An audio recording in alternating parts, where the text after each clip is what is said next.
So right now we're going to look at right triangle trig. So in trigonometry, when you have a right angle and you are looking at theta, across from theta is always considered the opposite side. So depending on where theta is depends on where the opposite side is. So if you look in this second triangle, you can see theta's up here. And so the opposite side would be down here. And then the hypotenuse is always across from the right angle. So here's the hypotenuse, right? And then in relationship to theta, the adjacent side is always the side that's touching the angle. So here's the angle and here's the adjacent side. The other side is the hypotenuse. So here's theta. So now the adjacent side is up here. The adjacent and opposite sides are always the legs of the right triangle, and it always depends on which angle is being used. So in terms of trigonometry, the sine, so if we said what is the sine of theta, we're looking at the opposite side over the hypotenuse side. So it's this trig ratio here.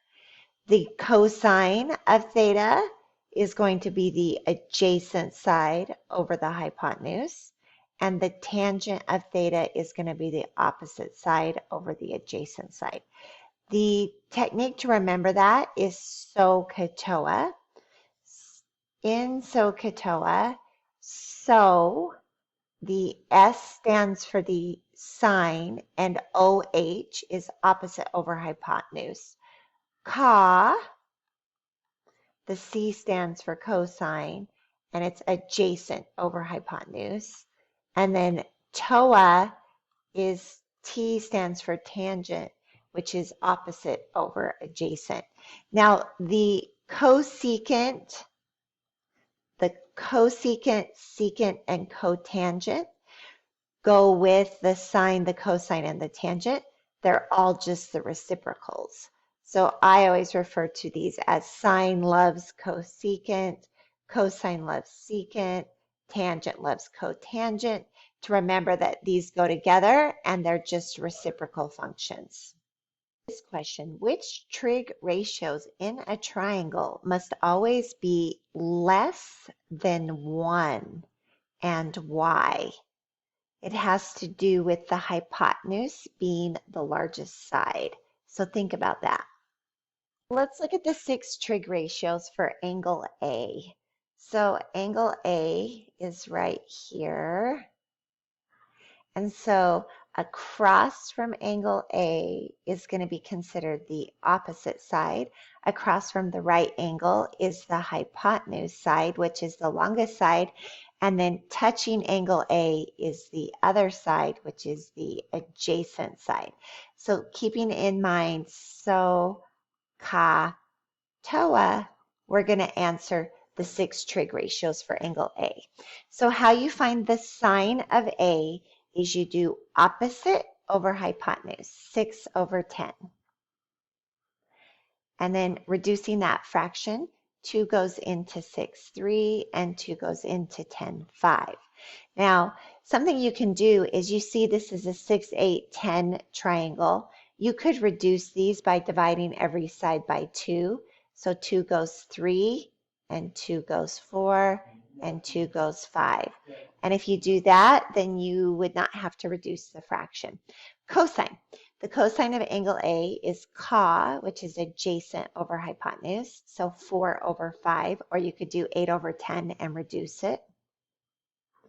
And then the tangent of angle A is OA, opposite, adjacent, 3 over 4, or you could do 6 over 8 and reduce it. Now, cosecant, secant, cotangent, we know that these values go together, so all you have to do is flip them. So cosecant goes with sine, 5 over 3, secant goes with cosine, 5 over 4, and tangent goes with tangent goes with cotangent, 4 over 3. And we did label the sides opposite, adjacent, and hypotenuse first. Example 2 is the exact same problem. I just wanted to show you how now we're looking for the 6 trig ratios for angle B, and angle B is up here. Therefore, this side down here is the opposite now.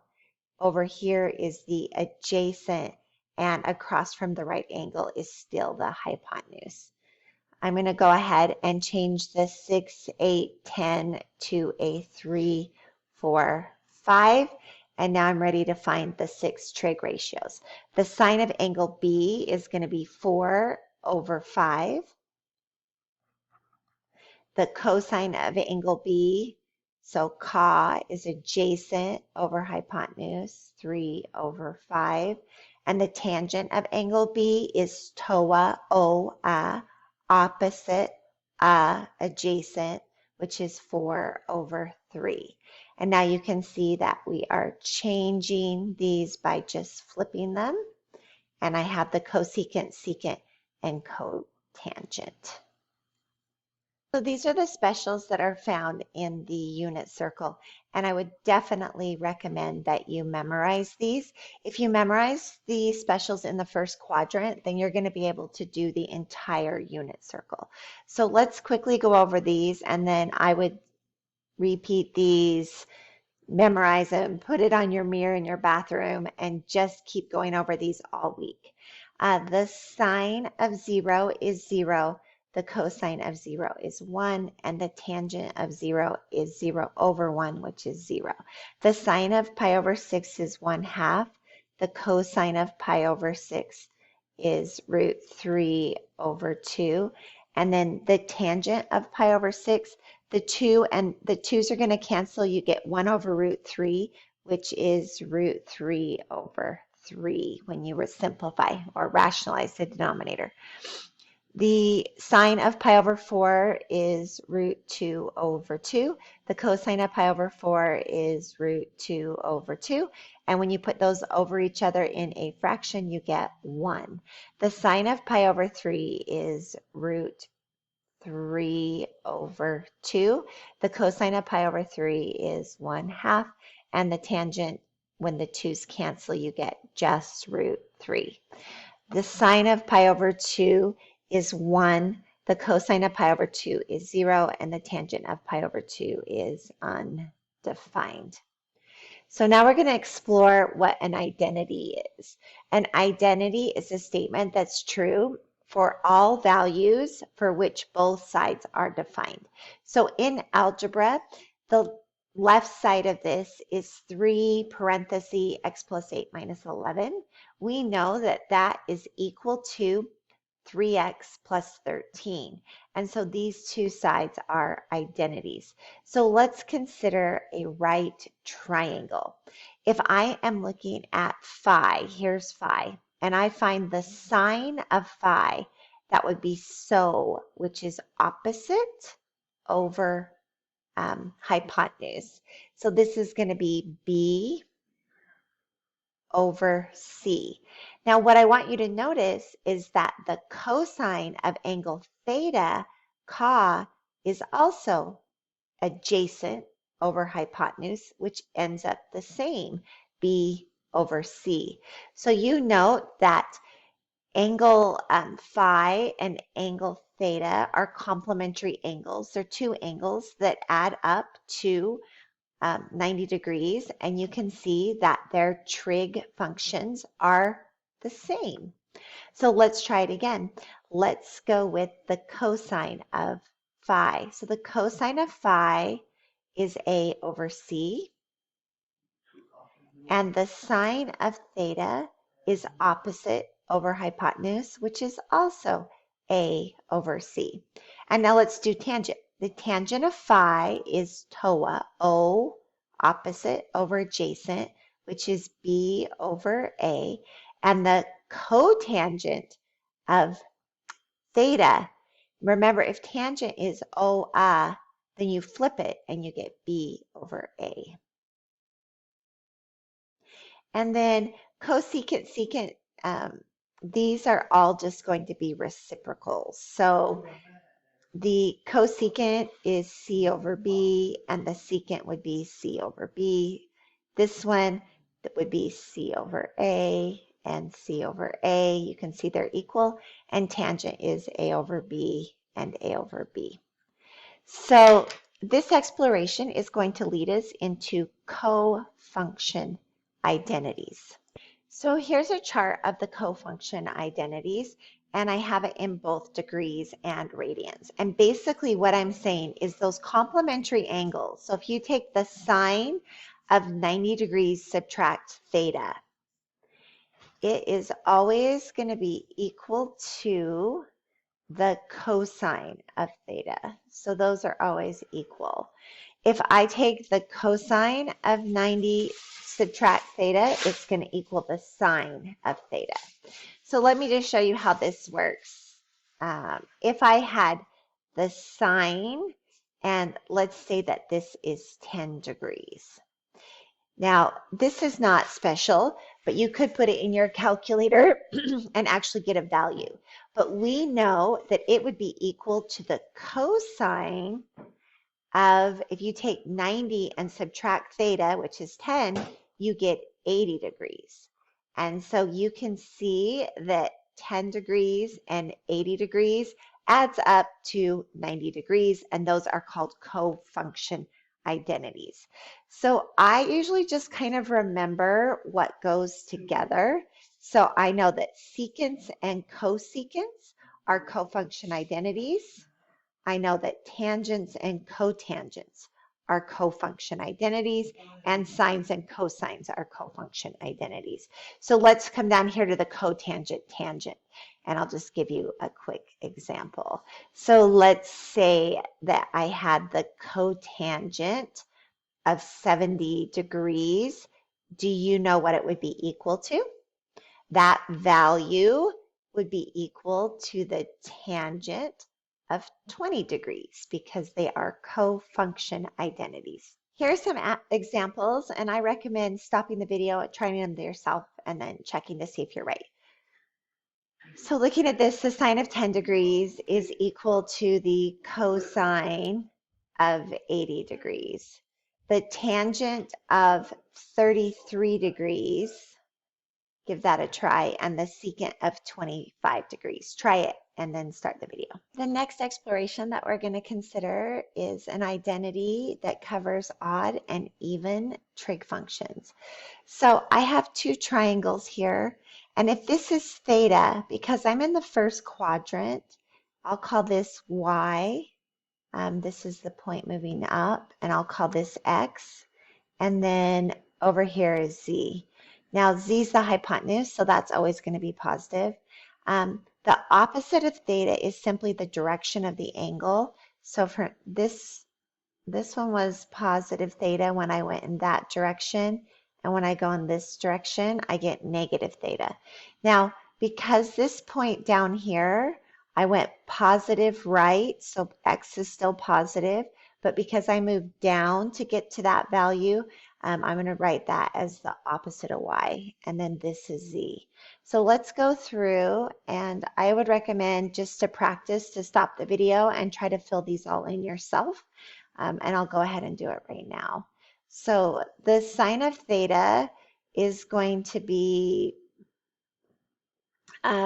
here's positive theta, and sine is opposite over hypotenuse. So this would be y over z. Now look at what happens when we do the sine of the opposite of theta. So if we're looking at this angle down here, it's going to be the opposite of y over z. So this trig function is odd because when you have theta and you have the opposite of theta, your values are going to be opposite of each other. So let's look at cosecant and the opposite of cosecant, because these values go together and they're simply reciprocals. You're going to get z over y and the opposite of z over y, which is that same sign, positive and negative sign. All right, so let's do cosine. So the cosine is x over z. But I want you to notice what happens when you plug in the opposite of theta. The opposite of theta, it's still x over z. And so this is considered an even function because when you plug in the opposite of theta, the value comes out exactly the same. So secant would be the same, z over x, and z over x for the opposite of secant. Secant of the opposite of theta. All right, tangent. When you plug in tangent, tangent is OI, so y over x. But when you look at the opposite of theta, you're going to get the opposite of y over x. So this is considered odd because f of the opposite of x is equal to f of x. And then cotangent is going to be, just flip these, so y over x and the opposite of, oops, I wrote that wrong, sorry. X over y is what I meant. So x over y, and the cotangent of the opposite of theta is still going to end up being the opposite of x over y. So here are your odd and even identities. The sine and the cosecant are odd. The tangent and the cotangent are odd. And the cosine and the secant are considered even. And so let's look at how this works. If I had the sine of the opposite of t, then that's going to equal the sine of t, and the whole thing would be the opposite. So if I have the cosine of the opposite of t, it's going to simply equal the same thing as the cosine of t. All right, the next one we're going to look at is example 5, and it says the cosine, this is alpha, so the cosine of alpha is 0.8. And we're going to find the sine of alpha and the tangent of alpha. So I'm going to stop the video and make a triangle for you. So cosine of alpha is 0.8, and 0.8 is the same thing as 8 over 10, 8 tenths, and 8 tenths is equal to 4/5. So if you come over to the triangle and you say the cosine of alpha is going to be adjacent over hypotenuse, so 4 over 5. And so you can tell that this is a 3, 4, 5 triangle. So now what is the sine of alpha? So the sine of alpha is opposite over hypotenuse. So the sine of alpha is equal to 3 over 5. And then the tangent of alpha is TOA, which is O opposite over adjacent. And so the tangent of alpha would be 3 over 4. The reciprocal identities, you really already know these because we've already talked about how these ratios are reciprocals of each other. So sine is going to be the same thing as 1 over cosecant. Cosine is going to be the same as 1 over secant. And tangent is the same as 1 over cotangent. You could also look at what is cosecant. The calculator does not have cosecant, so you would write it as 1 over sine alpha, or theta, it's theta. The secant is 1 over cosine theta, and the cotangent is 1 over tangent theta. And in the graphing calculator, you're on the TI-84, you're going to use those values for cosecant, secant, and cotangent. Quotient identity, because tangent is y over x, the y value is the sine and the x value is the cosine. So therefore, this identity is the tangent is equal to sine over cosine. The cotangent, you just flip these and would be equal to cosine over sine. These are all really important identities that you should look at and memorize. So this next identity tends to be on the ACT, and it's called the Pythagorean identity. and it's based from the Pythagorean theorem. If I were to draw a triangle and I am in the unit circle, the point on the unit circle is going to be point XY, and I've formed this right triangle. So looking at this, you can see that the hypotenuse in the unit circle is 1, all right? And then the value from the center to the right is the X value, and the value from that moves up is the Y value. So looking at this, if I were using Pythagorean, we would say, well, we know that x squared plus y squared equals 1 squared.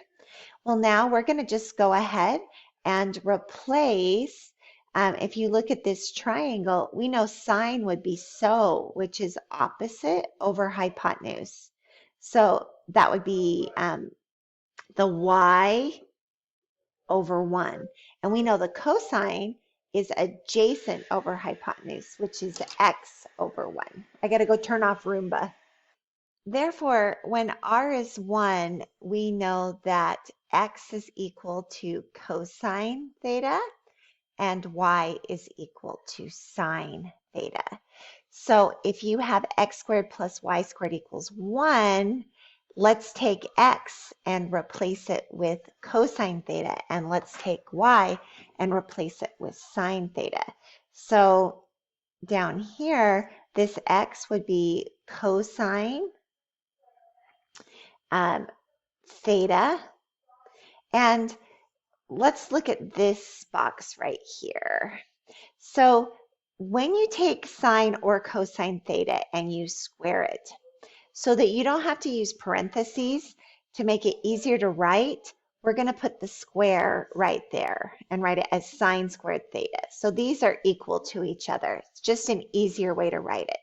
So I'm going to write this as cosine squared theta because the x is squared, plus, and then y I'm going to replace with sine squared theta. Here's the square, and then the y got replaced with sine theta, equals 1. And that is the Pythagorean theorem. So sine squared theta plus cosine squared theta equals 1. Now what we're going to do is we are going to derive the other two Pythagoreans. So this is really cool.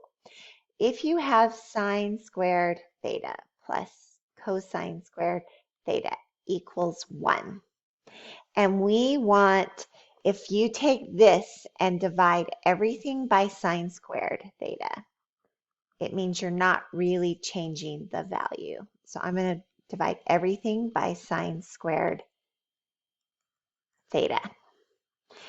Sine squared over sine squared is equal to 1. We know that cosine over sine is cotangent. So this would be plus cotangent squared theta is equal to, and then 1 over sine squared is equal to, do you remember? Cosecant squared theta. Remember, the sines go with the cosecants, reciprocals. So I just derived the second Pythagorean theorem. All right, so these are identities. Now we're going to go ahead and look at if you had sine squared theta plus cosine squared theta equals 1, and you divided every single thing by cosine squared theta. Let's simplify those and see what we have left. Oh, I wish I would have used red pen. That's okay. So what do we have? Sine squared over cosine squared is tangent squared theta. Cosine over cosine is 1. It equals, and reciprocal, 1 over cosine squared is the same as secant squared theta. You are going to use these Pythagoreans a ton. I like to just memorize the 3. Sine squared plus cosine squared equals 1. 1 plus cotangent squared equals cosecant squared, and tangent squared plus 1 equals secant squared. But you can always derive them if you forget them. 6, I'm going to show you how you can use these 3 Pythagorean identities to take a trig expression and simplify it.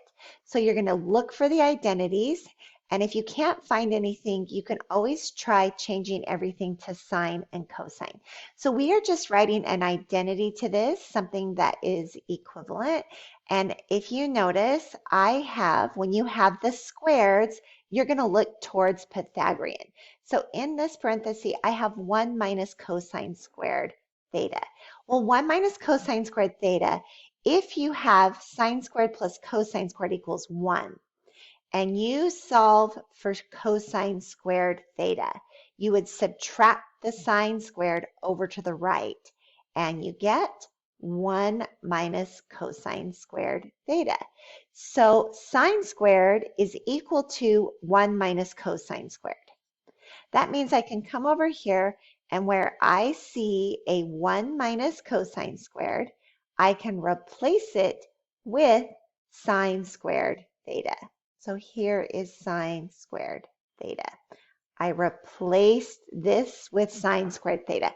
Cotangent, if you wanted to see if you could simplify a little bit more, we could take cotangent, and cotangent is cosine over sine. So cosine theta over sine theta. And then you can see that the sine are going to cancel, at least one of those.